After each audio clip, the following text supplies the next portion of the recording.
Hello friends, welcome to simple and sizzling recipes. আজকে আমি আপনাদেরকে কাঁকড়ার একটি নতুন ধরনের রেসিপি বানিয়ে দেখাবো। এর নাম হলো ক্র্যাব শাকুতি। অনেক জায়গায় এটাকে ক্র্যাব শেক হিসেবে পাওয়া যায়। এটা গোয়ার একটি ট্রেডিশনাল রান্না এবং যারা কখনো গোয়া বেড়াতে গেছেন তারা এই রেসিপিটা নিশ্চয়ই খেয়ে থাকবেন। ভীষণই টেস্টি হয় এবং এটা আপনি গরম ভাতের সাথে বা স্টার্টার হিসেবেও খেতে পারেন। যারা ক্র্যাব খেতে ভালোবাসেন তাদের কিন্তু এই রেসিপিটা খুবই ভালো লাগবে। তাহলে চলুন আজকে আমরা একদম নতুন ধরনের এই কাঁকড়ার রেসিপিটা বানিয়ে ফেলি।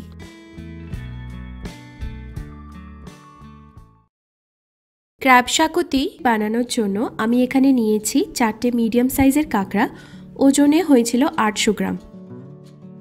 কাঁকড়াগুলোকে ভালো করে পরিষ্কার করে নিয়ে আমি গরম জলে ধুয়ে রেখেছি। এর মধ্যে এখন হাফ টিস্পুন করে নুন আর একটু হলুদ গুঁড়ো মাখিয়ে নিচ্ছি।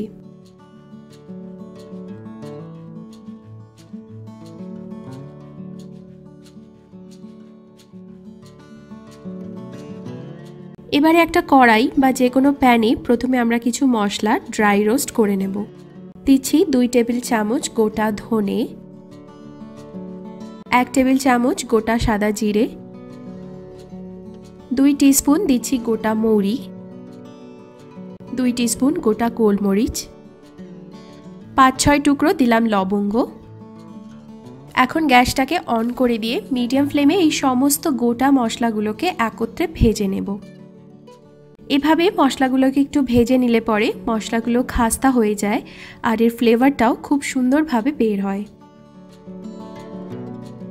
2-3 মিনিট ভাজার পরে কালারটা এরকম একটু ডার্ক হয়ে গেলে মশলাগুলোকে আমি একটা আলাদা বাটিতে নিয়ে নিচ্ছি।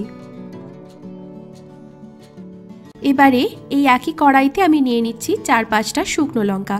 আপনি যে কোনো ধরনের শুকনো লঙ্কা ইউজ করতে পারেন, তবে গোয়াতে ট্র্যাডিশনালি সেখানকার গোয়ান শুকনো লঙ্কা ইউজ করা হয়।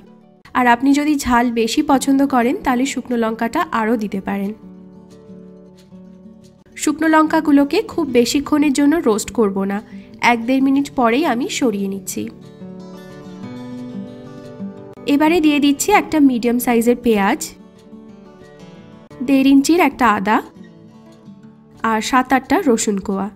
এই পেঁয়াজ আদা রসুন সবই আমি কেটে নিয়েছি আর এখন একইভাবে শুকনো খোলায় নেড়ে ছেড়ে হালকা একটু ভেজে নিচ্ছি। পেঁয়াজ আদা রসুনে একটু হালকা ব্রাউন কালার ধরে গেলে এগুলোকেও আমি তুলে নিচ্ছি সেই একই বাটিতে। এবারে এর মধ্যে আমি দিয়ে দিচ্ছি 1 কাপ নারকেল কোড়া। আমি ফ্রেশ নারকেল কোড়া ব্যবহার করেছি। আপনাদের কাছে না থাকলে আপনি শুকনো নারকেল মানে যেটাকে বলে ডেসিকেটেড কোকোনাট সেটাও ব্যবহার করতে পারেন। নারকেলটাকেও ভেজে আমি সেই একই বাটিতে নিয়ে নিলাম। এখন এই মশলাগুলোকে একটু ঠান্ডা হতে দেব। এবারে মশলাগুলো ঠান্ডা হয়ে গেলে পরে একটা মিক্সার গ্রাইন্ডার জারের মধ্যে নিয়ে নেব। এর মধ্যে দিয়ে দিচ্ছি তেঁতুল, 1 টেবিল চামচ তেঁতুল অল্প একটু জলে ভিজিয়ে নিয়ে সেটা এতে দিয়ে দিচ্ছি। এর মধ্যে অল্প একটু জল দিয়ে দিলাম আর এই মশলাগুলোকে এখন একসাথে খুব ভালো করে বেটে নিতে হবে। দরকার পড়লে বাটার সময় আর একটু জল মিশিয়ে নিতে পারেন। মশলাটা দেখুন আমি বেটে নিয়েছি, একদম স্মুথ একটা পেস্ট তৈরি করে নিতে হবে। আর এই পেস্টটাই হলো শেকের মশলা। এটা গোয়াতে রেডিমেড কিনতেও পাওয়া যায়। আপনার কাছে সেই রেডিমেড মশলাটা থাকলে আপনি সেটাও ব্যবহার করতে পারেন, নয়তো এভাবে ঘরেই এই শেক মশলা তৈরি করে নেওয়া যায়। এবারে সেই একই কড়াইতে আমি নিয়ে নিচ্ছি 3 টেবিল চামচ তেল। গোয়ার সেই অথেন্টিক টেস্টটা আনার জন্য আমি এখানে আজকে ইউজ করেছি নারকেল তেল, তবে আপনি যে কোনো তেল ব্যবহার করতে পারেন। তেলটা গরম হয়ে গেলে এর মধ্যে দিয়ে দিচ্ছি একটা মিডিয়াম সাইজের স্লাইস করে কাটা পেঁয়াজ আর পেঁয়াজটাকে নেড়ে ছেড়ে একটু লাল করে এখন ভেজে নিচ্ছি।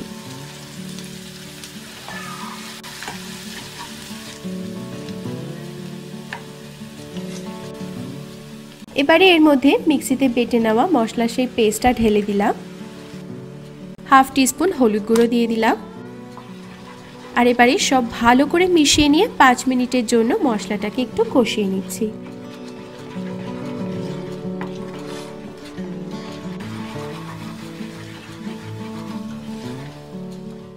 এবারে নুন হলুদ গুঁড়ো মাখানো কাঁকড়াগুলো দিয়ে দেব।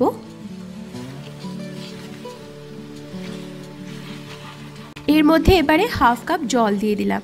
এটা আমি মিক্সির বাটিটা ধুয়ে নিয়ে জলটা দিচ্ছি। এই রান্নাটায় খুব বেশি ঝোল কিন্তু হবে না, একটু গা মাখা হবে, তাই জলটা বেশি দেবেন না।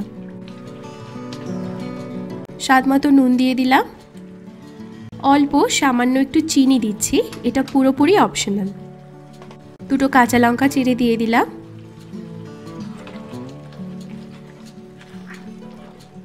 ভালো করে আরেকবার সব মিশিয়ে নিয়ে ঢাকনা দিয়ে ঢেকে দিলাম। এবারে গ্যাসের ফ্লেমটাকে মিডিয়ামে রেখে কাঁকড়াগুলোকে সেদ্ধ হতে দেব।